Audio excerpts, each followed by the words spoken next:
J'ai été numéro 1 mondial pendant 2 ans. Tu n'as pas de prime, tu as 0. Tu es double vice-championne olympique et numéro 1 mondial. Je l'ai été en 2024-2025. Je voudrais juste parler des primes olympiques. 40 000 € en fonction de tes résultats. Tu es sur une liste élite, sur une liste espoir. Les subventions peuvent varier. Toi, par exemple, 2025, tu sais combien t'en as eu à peu près? Le fait que les JO s'arrêtent, en fait, tous les budgets ont baissé. T'as des sports beaucoup plus niches où t'as même un tout petit peu de prize money. Ouais, l'escrime, c'est assez terrible sur ça. Qu'est-ce que tu peux me raconter sur les JO? Moi, c'est le Graal. Hein. Enfin, le Grand Palais, quoi, putain. Moi, en plus, à ce moment-là, je suis numéro 1 mondial. Tu vois, j'ai gagné 6 compétitions l'année des JO, donc on compte sur toi, tu fais partie des favoris, blablabla. Donc là, ça a été vraiment se recentrer sur soi. Parce qu'en fait, sinon, ton escrime, ça va tellement vite. Tu clignes des yeux, t'as pris 5-6 touches, et c'est fini, et t'es derrière.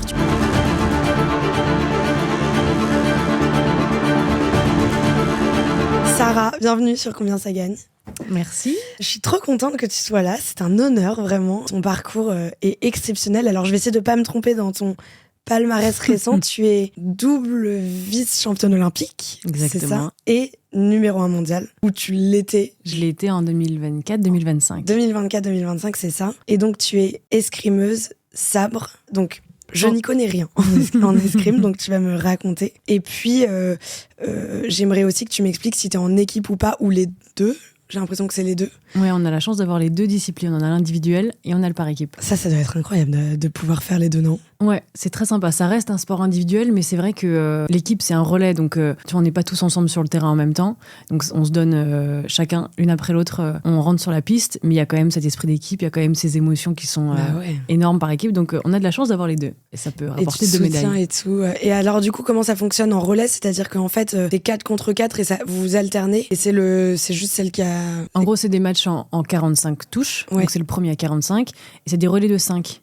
Donc en fait, à 5, 10, 15, on change à chaque fois.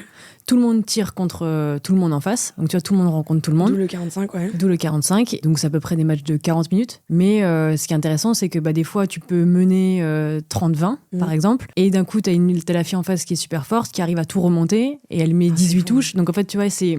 Rien n'est joué jusqu'à 5 minutes avant la fin. Rien n'est joué jusqu'à la fin. Ah, c'est fou. Donc c'est hyper cool. Et sinon, les matchs... Bon, alors, donc déjà, j'ai envie que tu me racontes un peu comment fonctionne l'escrime d'un point de vue sportif, etc. Parce que c'est bien que tout le monde comprenne un peu de quoi on se parle. J'ai évidemment envie que tu me racontes ton histoire, comment t'as commencé. Je sais qu'à un moment tu t'es blessé, t'en es revenu, etc. Si c'était ton rêve depuis toujours de faire ça, et si tu le fais depuis toujours, j'ai un peu envie de parler de ça. Et puis bien sûr, on est là pour parler de tes revenus. Alors je sais que t'as pas le droit de dévoiler tout ce que te donnent tes sponsors, c'est ce que tu m'as dit. Évidemment, je vais essayer de spéculer un peu. On va parler des charges, on va parler de ce que tu peux gagner en olympique ou en prize money, le cas échéant. Et puis j'aimerais aussi qu'on parle un peu de ce sport-là, d'un point de vue plus... industrie de ce sport, fédération, comment ça fonctionne. Je te laisse peut-être te présenter, me raconter un peu ton parcours. Donc moi, j'ai 30 ans. J'ai commencé l'escrime quand j'avais 8 ans. Donc ça fait une grande partie de ma vie que j'en fais. J'ai découvert ça un peu par hasard. Ma grande sœur en faisait. Elle s'est fait repérer dans un stage d'été par l'entraîneur. Ouais, elle était douée. En gros, j'ai copié. Je copiais la classique. Voilà, je copiais à peu près tout à l'époque. Donc j'ai copié encore. Et en fait, très rapidement, on était très forte. Au bout de 2-3 mois, on était déjà sur les podiums, etc. Donc les sœurs Williams. C'est clair. Bon, après, elle a arrêté rapidement au bout de 5 ans. Moi, j'ai continué, mais c'est vrai que j'ai adoré ce sport où, en fait, c'est un jeu. Franchement, c'est un jeu où tu peux en même temps être technique, tactique. C'est un combat, donc toi, tu peux te défouler, tu peux y aller avec la hargne.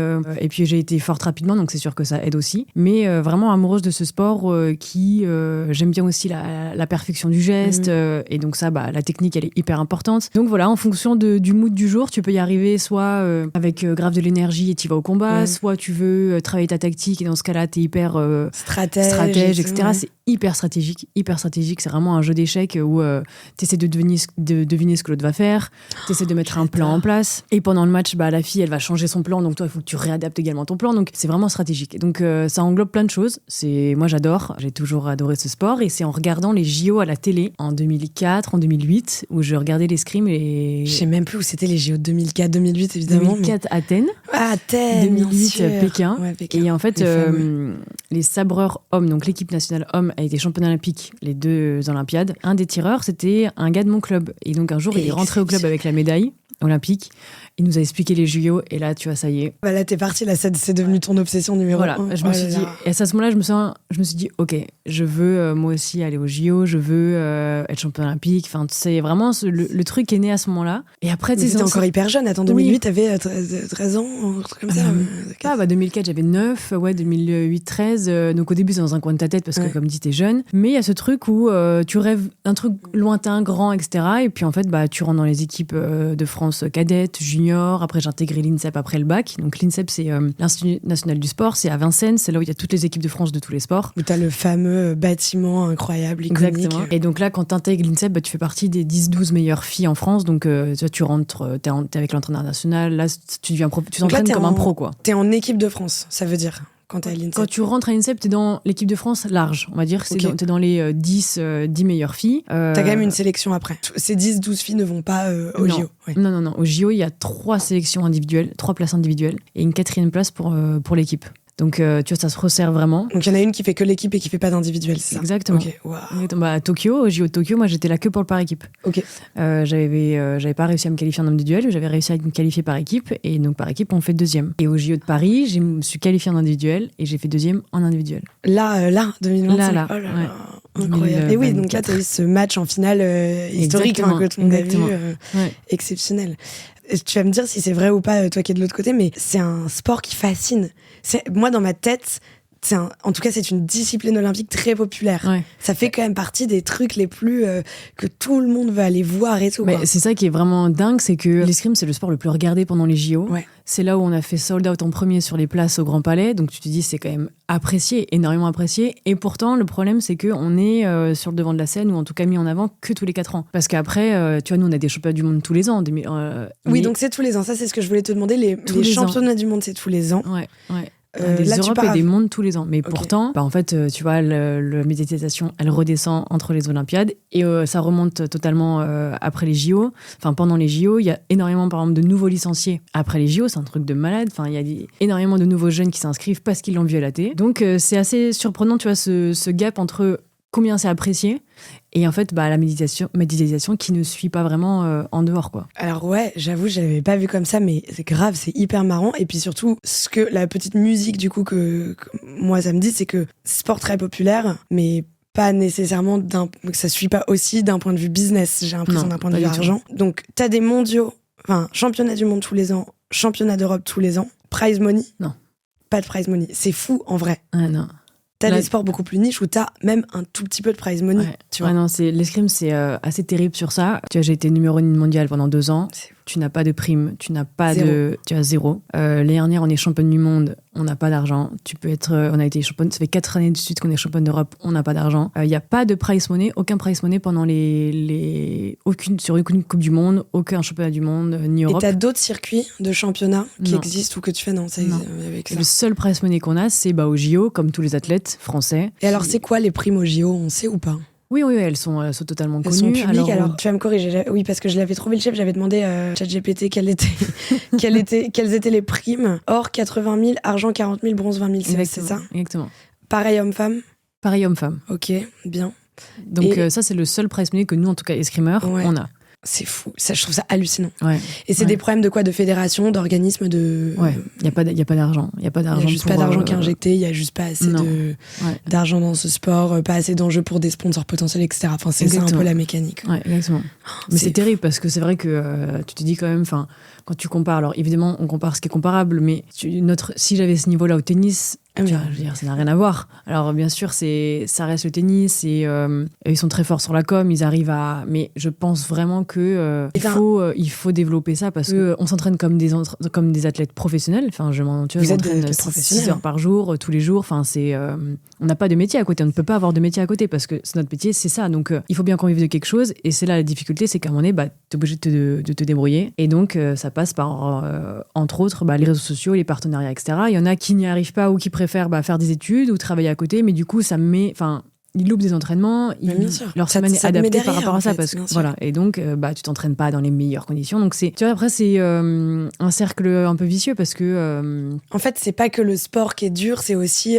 La côté. La mécanique de réussir à bien jouer avec le système. En fait, c'est aussi ça qui fait que. Enfin, et ça doit être un peu dur parce que c'est aussi ça qui va jouer ou pas sur est-ce que t'es un champion ou pas. Enfin, est-ce que tu fais partie des meilleurs ou pas. C'est si t'arrives à bien jouer avec le système et à bien t'accommoder de la mécanique, quoi. Toi, ça veut dire que donc dès après le bac, dès 18 ans, tu rentres à l'INSEP, donc t'es pro direct. Comment tu gagnes ta vie à ce moment-là? Parce que t'étais pas encore, ou tu te médiatisais petit à petit ou... Non, au début, à 18 ans, moi j'avais pas de contrat. En plus, à l'époque, je suis rentrée en 2013, donc à l'INSEP, c'était absolument pas développé encore les partenariats et tout. Enfin, tu vois, ça a commencé vraiment vers Tokyo, donc vers 2021, avec les Jeux de Paris, bien sûr, ça a explosé. Il y a énormément d'entreprises qui ont été intéressées pour soutenir des athlètes, utiliser l'image du sport, des JO. Donc ça a été super pour nous. Et ça a vraiment amené sur la table ce système de contrat d'image, mécénat, etc. Donc, mais avant, ça n'existait pas. Donc moi, les premières saisons, c'est ma mère, mes parents qui subventionnaient. Parce que aussi, la difficulté, c'est qu'il y a tellement pas d'argent, c'est que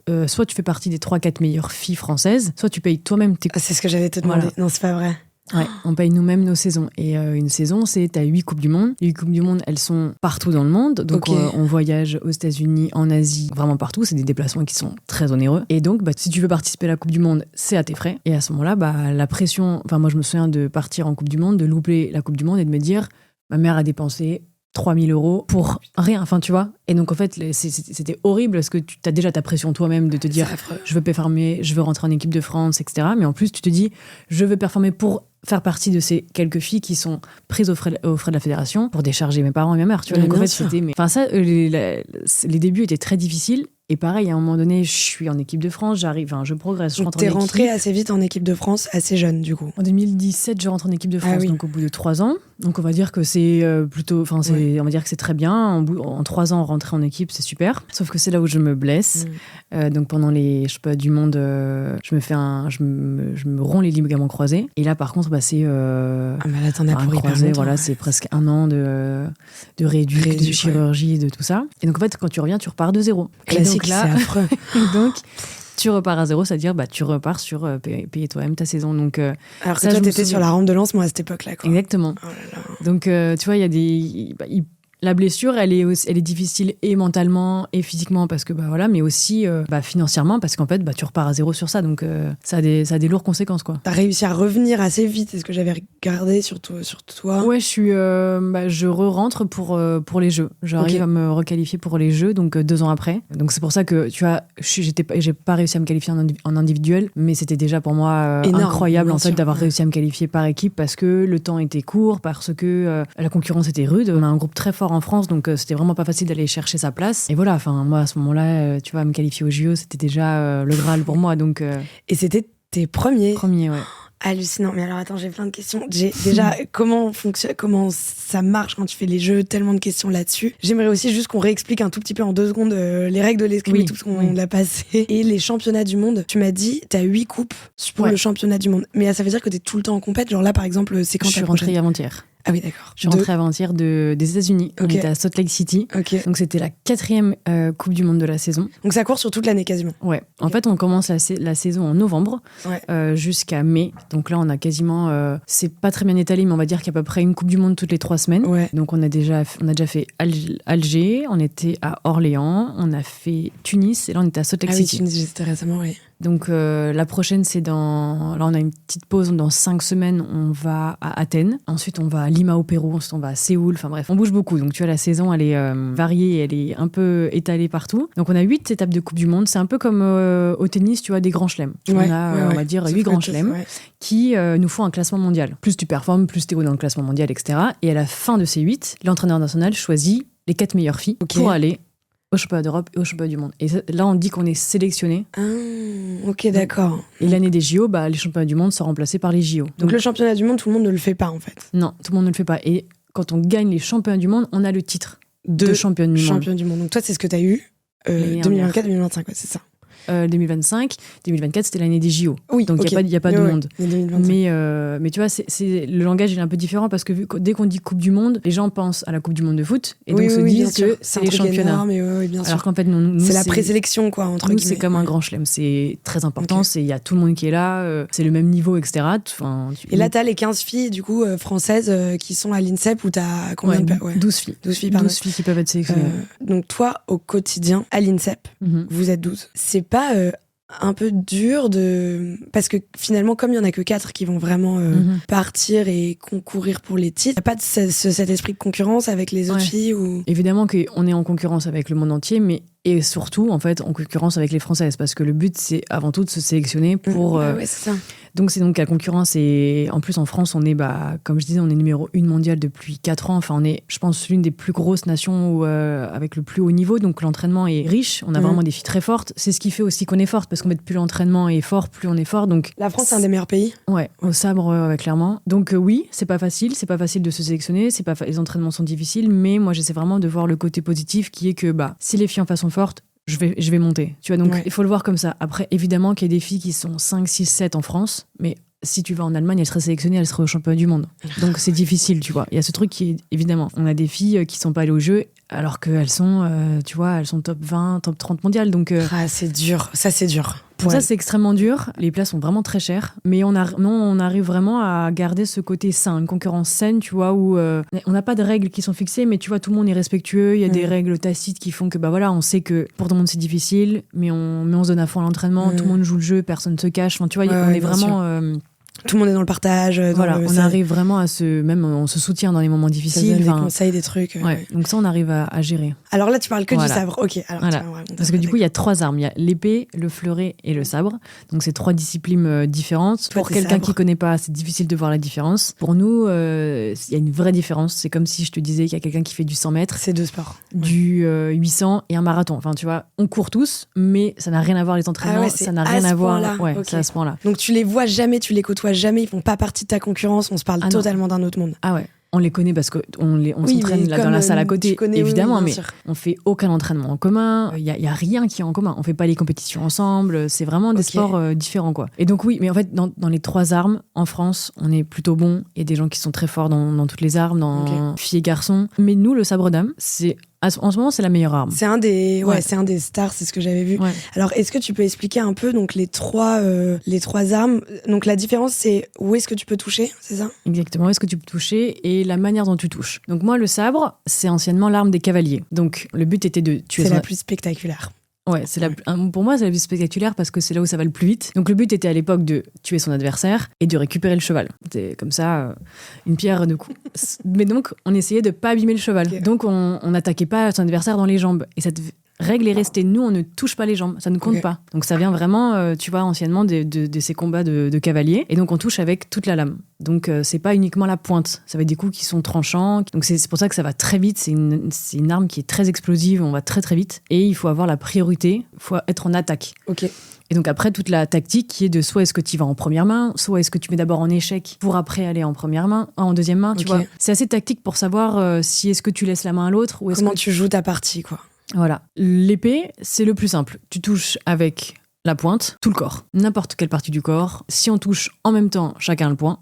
Si je touche tout seul, c'est moi qui ai le point. Tu vois, en fait, il n'y a pas de règle. Et est-ce qu'il y a moins de touches, du coup Non, tout le monde va en 15. C'est des matchs en 15 points, le premier à 15. Et le fleuret, la dernière arme, c'était anciennement l'arme d'entraînement. En fait, c'était une arme d'entraînement pour l'épée. Ils s'entraînaient à ne toucher que les parties, le buste, les parties vitales, pour essayer de tuer l'adversaire, quoi. Ouais. Et donc, c'est resté. C'est-à-dire qu'il n'y a que le buste qui compte. La tête ne compte pas, les bras, les jambes ne comptent pas. Donc, plus précis, plus ciblé, quoi. Voilà. C'était vraiment une arme d'entraînement pour essayer de aller droit à la cible, qui est les organes vitaux. Donc on a gardé ça. Et eux touchent pareil qu'avec la pointe. Et les 3 sont au JO depuis très longtemps? Et pas tant que ça. Nous, le sabre, c'est la dernière arme qui est arrivée au JO. Elle est arrivée en 2004, dis-toi. Ah oui, putain, c'est hallucinant. C'est très récent. Ouais. En fait, c'était pas autorisé. Le sabre d'âme n'était pas autorisé. Le sabre homme, ils étaient là depuis déjà bien longtemps, évidemment. Nous, on est arrivé que tardivement. Hallucinant. Donc, t'es vraiment au bon moment de ton sport, quand même, si on regarde le truc. Mais après, peut-être que t'aurais fait une autre arme si elle existe. C'est parce qu'il y aurait moins de clubs, t'aurais peut-être pas eu ton club. C'est possible. Ton club aurait peut-être fait autre chose, mais tu sens que c'est en train de monter, quand même, non? Ouais, ça monte. Moi, j'ai l'impression que c'est pas mal. Enfin, j'ai l'impression d'avoir vraiment entendu que ça pendant 2024, enfin, pendant Paris 2024. En fait, c'est exactement ça, parce que c'est vrai qu'il y a de plus en plus maintenant de pays qui émergent. Il y a énormément, par exemple, de Français, d'entraîneurs français, d'entraîneurs italiens, donc c'est des très grosses nations, qui aujourd'hui entraînent des pays étrangers. C'est-à-dire qu'aujourd'hui... Donc ça, c'est très révélateur. Donc c'est-à-dire qu'aujourd'hui, en Asie, la Chine est entraînée par un Français, Hong Kong est entraîné par un Français, le Canada, il y a des Français... Énorme. Ah non, mais je peux te sortir, je sais pas combien de pays comme ça. Hein. Ouais, donc on a l'avantage... Énormément de pays asiatiques, du coup, sont entraînés par des Français, le Japon également. Et du coup, ces pays ont aujourd'hui donc une formation qui est plus riche et ont ils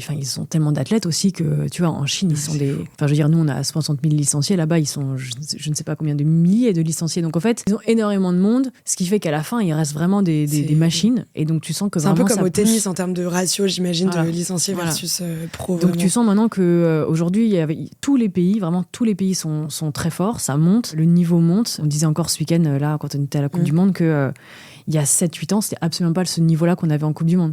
Ah ouais, c'est fou. Ouais. Ça met la pression à tout le monde. Ouais, mais en fait, dans un sport comme ça, le niveau qui monte, ça veut juste dire que c'est en train de se professionnaliser et que potentiellement, donc c'est ça super va aussi. faire un effet boule de neige sur le truc et qu'on est qu'au début de l'histoire, en fait, peut-être. Ouais, je pense, ouais. Ok, hyper intéressant. Alors, donc toi, dans le split des différents éléments qui font que tu gagnes ta vie, t'as des sponsors. C'est des sponsors que t'as à l'année. Je sais pas si on peut les citer ou pas. T'en as 3-4. Alors, les plus importants, j'ai Corum l'épargne, j'ai Adidas. Après, j'ai des marques plutôt de mode, Audemars Piguet, Messika. Ah, super, Messika, on adore. Trop bien. Ouais, j'adore. Et après, ça va être des entreprises, notamment avec le pack de performance. Et j'ai une entreprise qui s'appelle IQO. Donc, c'est des partenariats. Ça a été, du coup, créé par la Fondation du sport français vers 2016-2017, qui permet, en fait, aux entreprises de subventionner des athlètes via du mécénat. Et le mécénat doit passer par une association pour ensuite financer une personne, parce que du coup l'entreprise ne peut pas faire du mécénat directement à une personne. Et donc ils ont créé cette association qui permet donc de transférer l'argent. Et donc ça a été super pour nous, parce que ça a vraiment lancé toutes ces démarches de partenariat, de mécénat, etc. Des entreprises il y a beaucoup d'entreprises qui sont intéressées par le sport, par l'image du sport, par ce qu'on dégage, les valeurs du sport. Et donc en fait de pouvoir utiliser ça, eux, pour leur image, pour leur communication, sachant qu'en plus le mécénat, tu défiscalises plus de 60%. C'est ça la raison, c'est-à-dire que c'est du sponsoring, mais défiscalisé, quoi. Évidemment, donc c'est intéressant pour les deux. Ouais, et puis ça incite, j'imagine, des boîtes qui iraient pas, enfin des entreprises qui sont pas des marques comme celles que tu viens de citer et qui iraient pas nécessairement sponsoriser des athlètes parce qu'on n'est pas du tout dans des lignes de coûts qui sont logiques pour eux. Mais par contre, aller faire un espèce de sponsoring défiscalisé, en effet, c'est un win-win. Ouais, c'est un win-win. Donc en fait, ça a été super d'avoir créé ça. Ça a donné... aujourd'hui, il y a des énormes teams d'athlètes. Tu vois, je pense à EDF, je pense à Engie. Il y a des grosses boîtes qui ont en fait créé des teams d'athlètes pour, parce qu'ils se sont rendus compte que c'était hyper intéressant que le sport dégage. Enfin, quand tu surfes sur la vague des JO, c'était incroyable à Paris. Enfin, ce que ça a amené, ce que ça a apporté. Et eux, c'est comme des sponsors, pardon, c'est-à-dire que tu les affiches sur tes... Les mécénats, tu parles? Ouais. Tu peux, oui. Alors, normalement, un mécénat, t'es pas censé demander énormément de contrepartie. Mais là, au vu du... Tout dépend de ce qui te file en face, quoi. Exactement aussi. Mais il y a toujours des contreparties. Donc, ça peut être des interventions dans l'entreprise. Ça peut être, évidemment, qu'ils utilisent ton image. Toi, tu peux, comme tu dis, porter parfois le nom de la marque sur ton survêtement, sur ta tenue d'entraînement, sur ta tenue de compétition. Bon, je vais vous arrêter une toute petite seconde. Je sais que c'est relou, mais si t'es là, c'est que le format te plaît, c'est que l'émission te plaît. Et pourtant, il y a plus de 80% des gens qui sont en train de regarder cette vidéo qui ne sont pas abonnés à Combien ça gagne. Toutes les semaines, on publie un nouvel épisode. On a des épisodes de ouf qui sont prévus. Vraiment des pépites. Donc abonne-toi, c'est le meilleur moyen de louper aucun épisode qui arrive. Allez, on retourne dans l'épisode. Ça peut être, tu viens lors d'événements de l'entreprise, etc. Donc... les contreparties sont mises en place entre chacun en fonction des demandes et des besoins. Et tu vois, ça permet de faire un win-win. Et en fait, nous aussi, les athlètes, tout ce qu'on apprend au travers de notre carrière, les valeurs de résilience, de persévérance, de rebondir, de l'importance du par équipe pour l'individuel, de la gestion de l'échec, enfin tout ça, c'est notre quotidien. Donc en fait, très souvent, quand tu viens en parler dans une entreprise qui eux aussi vivent ça au quotidien, mais nous, le fait qu'on soit aidé par des préparateurs mentaux... Mais bien sûr, t'as tout un tas d'apprentissages à délivrer. On a énormément d'outils qui en fait peuvent servir totalement à quelqu'un dans ton entreprise. Donc, 100%. Ça, tu vois, c'est hyper demandé, ils sont hyper intéressés et donc ça fait en fait des super relations et des super échanges. Mais en plus, ce truc de conférence, en dehors de le faire dans le cadre d'un partenariat ou machin, oui, ça se fait aussi. En fait, c'est un truc que t'as énormément de sportifs de haut niveau qui vont faire dans leur mix de chiffre d'affaires, ils vont aller faire tout un tas de conférences. J'ai interviewé Madeleine Bayon. Tu vois qui c'est? Elle est donc plongeuse de l'extrême. Plongeuse extrême, ça me fait toujours rire. Je me dis, est-ce que c'est pas déjà assez extrême comme ça? Non, parce que là, on plonge entre 20 et 24 mètres. Ok, d'accord, très bien. Et bref, et elle, une grosse partie de ce qu'elle fait dans son mix, c'est en effet, elle fait beaucoup quand il n'y a pas de compète, quand elle n'est pas dans sa saison, elle fait énormément de conférences en entreprise. Moi, c'est un peu pareil. C'est les contreparties que je peux proposer à mes partenariats. Donc, dans ton mix, t'as les sponsors. T'as comment tu m'as dit? Les mécénats. Les mécénats, ok. Prime olympique. Et du coup, une fois tous les 4 ans. Ouais, mais donc là. 6 médailles en plus. Voilà, donc là, on se parle de 2024, t'en as eu quand même. Ouais. Donc ça, tu vas pouvoir me dire comment c'était. Et puis, est-ce qu'il y a d'autres trucs, des choses qu'on oublie dans le mix? Et après, ça va être les subventions ville-région. Donc ça, il y en a un peu quand même. Oui, il y en a un petit peu, ouais. Ville, région, club, en fonction de tes résultats, en fonction de tes résultats, on est sur une liste élite, sur une liste espoir, sur machin, en fonction de tes listes, de tes résultats, les subventions peuvent varier. Plus ou moins.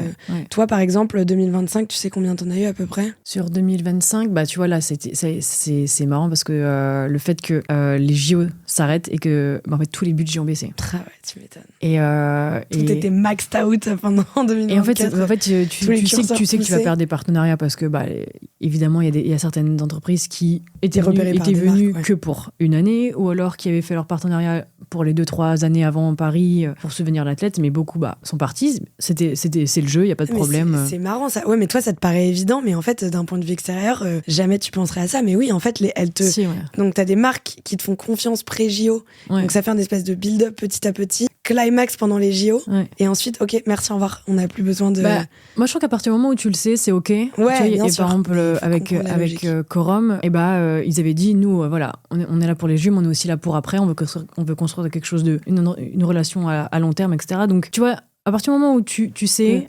évidemment qu'il y a des gens qui veulent aussi profiter de ce tremplin des JO, et c'est aussi super pour nous. Donc en fait, voilà, c'est le deal, on va dire. Tu joues le jeu. Voilà, c'est le deal. Mais du coup, c'est vrai que donc ces subventions régionales de ville Eurométropole qui ont totalement diminué. 2025. Donc presque, il y en a certaines. C'est la région, ça a été divisé par 3, tu vois, l'aide. Et c'est combien à peu près les montants aujourd'hui, c'est 3 000 € l'aide de la région. Alors que t'étais quasiment à 10 000 l'année des JO. Ouais, on était vers 9 000. Ah ouais. Le mécénat, tu peux dire combien c'est à peu près? Un mécénat, le pack de performance, alors il y a plusieurs options qui sont possibles. Ça peut être des packs de performance de 20 000 €. Donc l'entreprise donne 23 000, l'athlète reçoit 20 000, 3 000 € pour le pacte. Et après, c'est pour leur fonctionnement, pour les personnes qui travaillent, etc. C'est les frais de fonctionnement de la fondation. Ou alors, l'entreprise donne 20 000 et toi, l'athlète reçoit 18 500. Ok. Et des fois, ça existe, des pactes à 10 000 €. Truc l'entreprise un peu plus petit, voilà. Ça, juste pour comprendre, tu peux en faire plusieurs en même temps. C'est à l'année. Comment ça marche? Toi, par exemple, t'en as, je sais pas, 2025 ou 2024, t'en as fait combien? T'en as eu combien? Alors, pour les jeux, j'avais 2 pactes de performance. Il y en a un qui s'est arrêté après les JO et j'en ai un autre qui a été... l'entreprise a reconduit le pacte de performance, donc IKIO. Et donc, c'est des contrats qui soit sont signés sur 1 an, soit sont signés sur 4 ans ou 2, en fonction de ce que veut l'entreprise. Et après, tu vois, moi, je discute après directement avec eux en direct pour qu'est-ce qu'on organise, qu'est-ce qu'on fait, qu'est-ce que vous avez besoin. Qu'est-ce que je fais pour vous faire kiffer, pour vous mettre en avant en fonction. Ok. Exactement. Donc, ça veut dire que là, on a j'imagine, toute petite partie de ton chiffre d'affaires. Si on regarde le truc, t'as environ 20 000 de pactes, 3 000 de la région, enfin de subventions. Tout ça n'est qu'une toute petite partie. La grosse partie, donc, ce sont tes sponsors qu'on a cités tout à l'heure. Tu peux pas divulguer les montants exactement. Eux, juste pour comprendre, ça te permet de vivre complètement, mais ça paye vraiment toutes tes charges et t'arrives à en vivre. Aujourd'hui, j'arrive à rentrer dans le budget de toutes les charges, donc on les citera évidemment après, mais ça me permet aujourd'hui de subvenir à tous mes besoins et de surtout, parce qu'il y a les dépenses, il y a l'escrime, mais il y a la vie de tous les jours, évidemment. Ça, ouais. Le fait de s'entraîner à l'INSEP, on est obligé d'habiter pas loin, donc tu connais les montants de la région parisienne, donc il y a tout ça ça bien sûr à payer en plus. Donc aujourd'hui, ça me permet de pouvoir vivre correctement, de pouvoir payer toutes tes charges. Payer toutes mes charges et surtout m'entraîner à 100% sans que j'ai besoin de travailler à côté, sans que j'ai besoin de... Sans défocus, en fait. Je voudrais juste parler des primes olympiques. À Paris, moi, Paris 2024, t'as gagné combien ? À 40 000 euros. 40 000 euros. Mais qui est imposable. Okay. Mais on va pas dire sur 40 000 euros. Donc ça, c'était les montants de Paris. À Tokyo, c'était moins. Je crois que la médaille d'argent était à 15 000 euros, il me semble. Ah oui, donc vraiment moins. Ce que j'ai compris tout à l'heure, quand tu m'as dit que les qualifications au championnat du monde, etc., ça coûtait très cher, tu dois partir 8 fois minimum dans l'année, partout dans le monde. Ce que j'ai compris, oui. Ça, c'est hors de prix. C'est ce qu'on appelle la saison. Est-ce qu'on peut détailler un peu toutes tes charges, combien ça te coûte la saison et puis tous les entraînements, tout. Alors, du coup, on a 8 étapes de Coupe du Monde. Donc, c'est des compétitions internationales. Donc, on en a une en France. Ça, c'est super pour nous parce que du coup, elle coûte moins cher. Les autres, là, par exemple, je reviens de Salt Lake City. On est parti une semaine parce que il faut se faire au décalage horaire. Tu peux pas arriver que la veille parce que sinon, t'es pas dans les meilleures conditions. Donc, on essaie de partir à chaque fois quand c'est des déplacements lointains, de partir avant. Par exemple, on va partir à Séoul en mars. Et en fait, on va partir 15 jours. Parce qu'avant, on va faire un stage au Japon avec des étrangères, des équipes étrangères. Donc, c'est super intéressant ces moments-là. Mais ça fait 15 jours. Donc, tu vois. Mais alors, ça, c'est l'INSEP qui paye ? Non. Ou non ? Non. Ok. Non. C'est donc, que vous. Ouais. Okay. Ou alors, tu fais partie des 3-4 meilleures françaises. Donc, actuellement, je fais partie des meilleures françaises. Donc, j'ai pas ça. Donc, toi, à payer. Oui, c'est ça. Mais comme je te disais, il suffit que tu fasse moins de résultats. Donc, c'est toi, tu fais partie des 3 qui payent pas, mais je veux dire, toutes les autres payent. Ouais, quoi. Voilà. Okay. Donc, il y a le billet d'avion, il y a l'hôtel, il y a la restauration, il y a le visa, il y a l'inscription, après, il y a tout ce qui est des frais de nourriture sur place. Enfin, donc, voilà. Donc, ça fait des budgets énormes. Ça fait parfois des semaines ou des déplacements à 3-4 000 euros. Je pense que pour tous les déplacements sur une année, t'es autour de 20 000 euros, en fait. Ouais, je pense qu'à peu près une saison, c'est 20 000 euros. Tu rajoutes à ça les compétitions en France. Allez, on va dire t'as à peu près 4 compétitions en France à l'année. Tu pourrais me dire une séance de préparation, en pourcentage ou dans les ordres de grandeur, combien tu dépenses pour toute cette partie-là, entraînement ou annexe entraînement sur une année? On va dire que ma préparation mentale, on va dire que c'est à peu près entre 80 et 100 euros l'heure. Tu as à peu près une séance par semaine. Tu vois, ça te fait on va dire que c'est pas mal. Tu comptes 10-11 mois parce qu'on va dire que le mois d'août on est en vacances, donc normalement, moi en tout cas je coupe et je ne fais pas préparation mentale à ce moment-là, donc tu vois, tu calcules, ça te fait à peu près 4 500 euros. Tu vois, la préparation mentale. Oui, préparation mentale, c'est entre 4 et 5 000 euros. Entre 4 000 et 5 000 euros. Après, tu peux avoir du coup tout ce qui est soins ostéo. On va dire que tu fais tu fais deux fois par mois, allez, tu vois, si tu n'abuses pas, donc t'es à peu près à 2 000 euros, 2 500 euros. Après, il y a après tout ce qui est... Par exemple, moi, je suis intolérante au lactose et au gluten. Ok. En plus de ça, c'est hyper inflammatoire, donc c'est vraiment pas l'idéal. J'ai vraiment vu un avant-après quand t'enlèves ça et quand tu gardes ça dans la nourriture au niveau inflammatoire, au niveau des tendons, au niveau des articulations, au niveau de la récup de tes muscles en fait. Quoi. Ah ouais, vraiment. C'est fou. Donc il y a toute cette, j'essaie vraiment de faire attention à ça. Donc il y a toute cette partie nutrition spécifique qui est hors de prix. Enfin aujourd'hui acheter du sans gluten c'est hors de prix. Donc et tout ce qu'on a besoin en compétition, en stage, en entraînement, les nourritures spécifiques, les gels, les bars, les boissons de récupération, etc. Donc on va dire que ça, mine de rien, je pensais pas, mais c'est une très grosse partie. C'est une très grosse partie, c'est beaucoup de dépenses. Tu vois, j'avais calculé à peu près à la fois pour moi, j'étais presque à 8 000 euros de nourriture spécifique par an, tu vois. Et après, sinon, ça va être du matériel spécifique, tu vois, ça peut être autour de 1 500, 2 000 euros, tout ce qui est les visas, les licences, les visas pour tous les déplacements. Le matériel, juste ça, qui le paye? Alors, moi, j'ai un sponsor d'escrime. Ah, ok. On n'a pas, mais moi, j'ai un sponsor d'escrime qui me permet de ne pas avoir à payer mon équipement. Mais donc, il fournit et l'équipement et les armes? Alors, justement, les armes, c'est là où la difficulté, c'est qu'on a des lames, évidemment. Donc, dans l'arme, chacun a sa préférence. Il y a plusieurs fournisseurs. J'ai une préférence de lame. Et donc, en fait, tu vois, tu peux... Toi, tu vas aller payer peut-être cette surcouche-là, mais ensuite... Voilà. Okay. Mais moi, j'ai la chance d'avoir un sponsor d'équipement escrime, donc qui me fournit la tenue, le masque, etc., que tu dois changer très régulièrement. Je pense qu'une tenue, ça coûte 1 500 euros. Et tu la changes tous les ans. Ok, ah oui, elle te tient qu'une saison, quoi. Ouais, parce qu'en fait, ça s'abîme, parce que, tu vois, on a des tenues qui sont électriques, on appelle, où toi, quand tu me touches, on sait que tu m'as touché. Il y a une lampe qui s'allume parce que c'est un revêtement spécial. Ok, énorme. Et en fait, ça, c'est très fragile. Et donc, au bout de 4-5 compétitions, on a des contrôles à chaque fois. S'il y a une zone qui ne passe plus très bien, s'il y a un tissu qui est un peu abîmé, c'est non conforme, ça ne marche pas. Bien sûr. Donc, en fait, on doit changer très régulièrement de tenue. Les tenues, aujourd'hui, elles sont de plus en plus spécifiques. Elles sont hyper légères, elles sont hyper... et en même temps, elles doivent être... pour pas qu'il y ait d'accident. Donc en fait, c'est des matériaux qui sont hyper spécifiques. Très techniques. Voilà, très techniques. Et donc on doit changer régulièrement. Donc en fait, si t'as pas tout ça, la liste est longue des frais. Question bête, la lame, c'est tranchant? Alors non, quand elle est normale, elle est pas tranchante. Si elle se casse, là c'est tranchant. Là, ça peut être tranchant. Et ça se casse, ça va là, il y a un gros risque que ça se casse? Non, aujourd'hui, ils arrivent quand même à faire des lames qui se cassent pas énormément. Je sais pas, tu casses une lame par mois, tu vois, ça va à peu près. Mais là, ça va être dangereux, quoi. Parce que tu peux Mais en fait, elle peut se casser en touchant. Voilà, c'est là où on va dire que ça va être dangereux, mais en fait, on entend le bruit, l'arbitre le voit immédiatement. Enfin, tu vois, aujourd'hui, il y a quasiment plus d'accidents. Donc, t'as pas de cas où, c'est peut-être hyper con ma question, mais t'as pas de cas où tu peux te faire couper, quoi. Non, aujourd'hui, il y a vraiment très peu d'accidents. Très peu d'accidents. Donc, il y en a eu, ça veut dire. Il y en a eu avant, oui, évidemment, parce que les protections n'étaient pas les mêmes, parce que les lames n'étaient pas aussi robustes, etc. Donc, oui, avant, il y avait eu des accidents, mais aujourd'hui, je ne sais même pas quand est-ce que était le dernier accident, tu vois. Et vous, la zone, c'est pas du tout au visage? Non, on a un masque. Oui, alors, ça compte. Je l'ai en la tête compte. Ah, la tête compte. Ouais. Donc, tu peux te faire toucher, évidemment, toucher la tête. Oui, ok, d'accord. Ok, donc tout ça, si on essaye d'additionner toutes tes charges, si je dis par exemple que t'as 70 000 € de charges, je suis dans les clous. Alors, si c'est que les non, je dirais peut-être pas 70, je dirais autour de... Parce que là-dedans, tu m'as cité plein de charges, il y en a plein que toi t'as pas. Donc c'est ça qui est un peu... que toi tu payes pas parce que tu fais vraiment partie des Non, moi aujourd'hui, meilleurs. dans ce que je te dis, je ne compte pas par exemple le matériel d'escrime parce que... Mais supposer que tu pars sur une saison classique avec les dépenses que potentiellement tu pourrais avoir, avec, comme je te disais, en mettant tout à disposition pour performer comme moi, ce que j'essaie de faire, je dirais qu'on est autour de 50 000 €. 50 000, et après les autres charges, ça va être ta vie, quoi. Bah après, oui, là, c'est toi, ça va être ton loyer, tes charges, ta life, sur tout ce qui est contrat, t'as contrat de sponsor. Tu vas avoir par contre, sur les contrats d'image, là, t'as les impôts. Bien sûr. Si tu peux avoir tes charges à payer. Moi, je travaille avec des agents, donc t'as les 20% des agents qui prennent sur les contrats. Ça, c'est agent d'image que t'as? Ouais.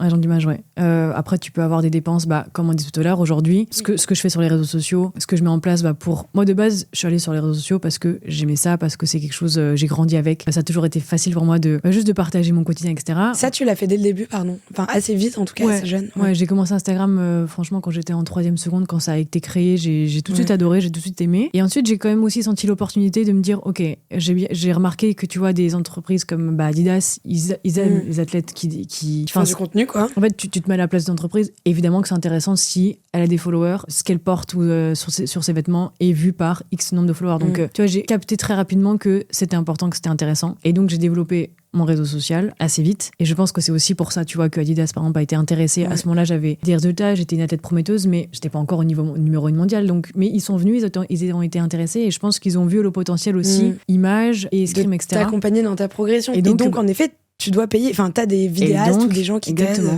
Donc parce que moi monter une vidéo je ne sais pas faire, évidemment que quand je suis en train de m'entraîner, etc., je ne peux pas filmer, donc tu fais venir des photographes, tu fais venir des gens pour la vidéo, sur des compétitions qui sont pas trop loin, tu essaies de faire venir également des gens pour te créer du contenu, parce que c'est le contenu qui fait marcher, qui développe ton réseau social, donc ça c'est des dépenses aussi. Combien tu dépenses par an sur ça, sur la partie réseaux sociaux, vidéo? Sur ça peut être peut-être 3 000 € par an. Ouais. Ça va en vrai. Honnêtement, j'en fais pas énormément. J'essaie que quand j'en fais, ce soit, tu vois, assez quali. Et après, tu vois, je peux pas les faire venir à Séoul ni. C'est clair. Enfin, tu vois, je ne peux pas défrayer quelqu'un et en plus le payer sur des compétitions comme ça. Donc, on essaye de faire en sorte quand c'est sur des compétitions qui sont en France, qui sont pas loin. Bien sûr. Tu vois. Avant de te laisser, j'aimerais juste qu'on parle un peu des JO quand même. Alors déjà, c'est comment? Raconte. Qu'est-ce que tu peux me raconter sur les JO? Est-ce que c'est ce que j'imagine? Pour moi, c'est le Graal. Hein. Enfin, le Grand Palais, quoi. Putain. Ouais.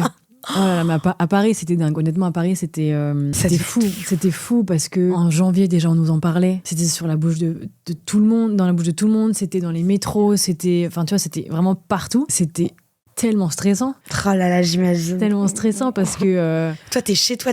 En plus, tu vis à Paris. Enfin, genre, c'est tout en même temps, quoi. Ton pays...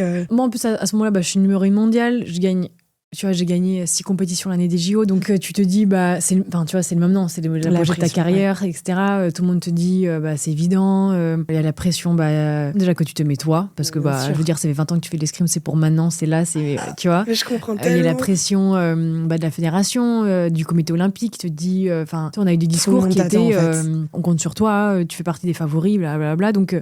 Ça, c'est ça, c'est un prépa mental qui t'aide à gérer ça, parce que ça peut littéralement être des trucs qui te font tomber totalement du côté de tout se brise, quoi. Bah, pour moi, c'est vraiment l'expérience. L'expérience et cette préparation en amont. Qui te permet de résister à ce genre de discours et à ce genre de pression de toi et des autres. Là, ça a été vraiment se recentrer sur soi, sur, tu vois, parce qu'en fait, sinon, en 2 secondes, l'escrime, ça va tellement vite, tu clignes des yeux, t'as pris 5, 6 touches, et c'est fini, et t'es derrière, tu vois, et tu reviens pas. Donc ça a été un vrai challenge de pouvoir répondre présente le jour J, quand tu sais que c'est une élimination directe. Donc en fait, nous, tu perds, tu vas à la douche, quoi, c'est fini. C'est affreux. Donc ça a été une vraie préparation. Aujourd'hui, ça a été enrichissant, vraiment. Mais même pas que le jour J, tu as toute la préparation, en fait, tout ce que tu vis, les hauts et les bas, parce que moi je stressais le 1er septembre, tu vois, de la saison, du 1er septembre 2023, tu vois. Donc, en fait, sûr, 10 mois avant. Ouais, tu stresses déjà. C'est incroyable, c'est incroyable. Et tu vois, les Jeux de Tokyo, ça n'avait rien à voir, il y avait personne avec le Covid. Mais c'est ça. Alors que là, toi, j'imagine que dans les mondiaux, t'as plein de moments où t'as plein de public. Oui. Mais là, à Tokyo, il y avait personne. Mais en même temps, c'est les JO, c'est mes premiers. Moi, je n'avais rien à faire qu'il y ait personne. J'étais juste tellement heureuse de me dire que je suis aux JO, j'y suis, c'est le village olympique, il y a tous les athlètes du monde. Tu vois, genre, je me disais, tu sais, quand tu commences l'escrime, ou quand moi, quand j'avais 8-10 ans, je me disais, je veux faire les JO. Et quand le moment où tu y es, mais limite, tu fais de la dissociation, ton cerveau il débloque, tu te dis, je suis au JO. Je me souviens marcher dans le village, je me disais, je vais au JO, j'y suis. Enfin, tu vois, t'es en train de les faire, etc., etc. Et alors en plus, c'était assez dingue parce que vu que j'étais sélectionnée que pour le par équipe, donc l'individuel se passe, etc., je ne participe pas à la compétition, l'équipe arrive, et en fait, la spécificité de l'équipe au JO, c'est que si tu ne tires pas, en fait, il y a 3 filles contre 3 filles, avec une 4e. Tu peux changer, normalement, autant que tu veux. La composition de l'équipe, tu la changes. Ouais. Pendant le match, tu peux sortir quelqu'un qui est pas bon ou pour raison tactique, tu fais rentrer l'autre, etc. Sauf au JO, où il n'y a qu'un seul changement possible dans la journée. Un seul, c'est qu'après, tu ne reviens pas en arrière. Et s'il n'y a pas de changement et que la 4e ne tire pas, elle n'est pas médaillée. Oh, waouh. Et l'entraîneur m'avait dit... Ça, c'est vraiment dur. Et l'entraîneur m'avait dit à l'époque... Ça veut dire tu viens, si tu tires pas, et que les autres tirent et gagnent, toi, t'es pas sur le podium. Tu es dans les gradins. C'est horrible. Et donc, en fait, je me disais, mais en fait, tu es au JO, mais à tout moment, tu ne fais pas les JO. Et l'entraîneur avait fait le choix qui est que on ne fera le changement, tu ne rentreras que pour blessure ou changement tactique parce que la fille n'est pas bonne. Mais il y a des équipes. Donc toi, t'étais pas censé rentrer. Tu savais que t'étais pas censé rentrer. Sauf s'il y a un problème. Oui, mais donc tu savais que, en termes de proba, je ne sais pas quel proba, mais en termes de proba, il y avait vraiment un monde. Enfin, il y a un monde où il y a pas. Commencé le match sur le banc de touche, quoi. Voilà. Wow. Et il y a d'autres équipes qui avaient fait le choix de quoi qu'il arrive, quoi qu'il se passe, les 4 vont tirer, les 4 seront médaillés. Alors que vous, non. Nous, il n'y a pas eu ce choix qui Et toi, c'était dur pour toi, ça, pardon, juste vis-à-vis de ton entraîneur, une fois qu'il t'a annoncé ça? Alors, je me suis demandé, tu vois, pendant longtemps pourquoi, et puis à un moment donné, tu lâches prise parce que tu n'as pas la réponse, et tu dis, ok, c'est comme ça. C'est comme ça. Et en fait, j'ai heureusement eu la mentalité de me dire, ok, quoi qu'il arrive, Sarah, ce sera positif. J'ai compris à un moment donné, et ça m'a permis de lâcher prise sur que tu ne tires ou que tu ne tires pas. Il y aura du positif. Ouais, mais t'es forte, parce que sur le coup, c'était pas si simple. Ouais. Et donc tu vois, pendant tout ce temps, t'arrives au jeu, t'es au jeu, mais à tout moment, tu ne les fais pas. À tout moment, t'es dans les gradins. À tout moment, quand elles sont sur le podium, à tout moment. Et donc finalement, il y a sur la finale, il y a une fille qui est en difficulté, donc et qui sort, et donc je rentre. Et donc là, tu vois, moi j'étais uniquement concentrée sur l'escrime, donc il y avait pas eu, j'ai même pas eu besoin j'ai même pas eu d'émotions qui sont arrivées en mode je tire, machin, je vais être médaillée. Genre, j'étais tellement focus sur qui j'allais prendre la championne olympique en titre en plus, donc sur le match que j'allais faire. Affreux. donc en vrai, ça a été une épreuve hyper enrichissante et qui m'a énormément aidée pour les Jeux de Paris, parce que je me souviens que quand j'étais à Tokyo, je me disais, prends toutes les informations que tu peux, parce que ça va te servir pour Paris, tu vois. J'étais déjà tellement focus sur Paris. Et donc Paris, en fait, quand t'arrives à Paris, ça fait déjà 5 ans que tu le prépares. Ah là là, c'est fou. Et donc t'es numéro 1, et donc tu te dis, j'ai des chances de gagner, etc. Donc, et ce grand palais, incroyable, assourdissant, mais assourdissant le bruit. Ah ouais, trop. Mais j'imagine que ça devait être quelque chose. C'est jamais trop, mais on connaît pas ça, nous. Enfin, tu vois, on ne connaît pas ça, l'escrime. Et ça te déstabilise pas trop? J'imagine qu'il te prépare aussi, mais bon. J'ai la chance que j'ai eue, c'est que je suis venue la veille.